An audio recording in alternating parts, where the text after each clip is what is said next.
सखी सब करेली ठिठोली सब नियरे ना, सब नियरे ना लागिला बनो के हर दिया आज पियरे ना, लागिला बनो के हर दिया आज पियरे ना।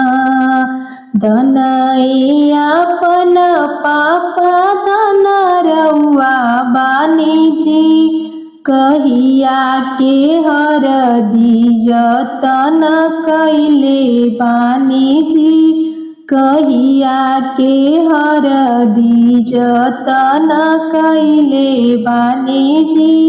अम्मा लगावे हर दी आशीर्वाद रउआ देली जी, धनाए आपन चाचा धन रउआ बानी जी, कहिया कहर दिस चल रउआ बानी जी।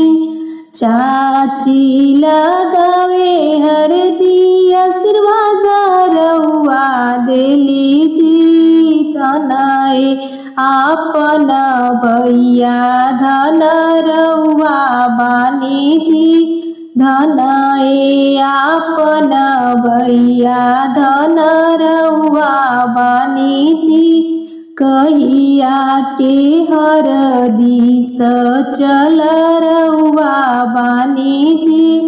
भाभी लगावे हर दी आशीर्वाद रउआ देली जी, अम्मा लगावे हर दी आशीर्वाद रउआ देली जी।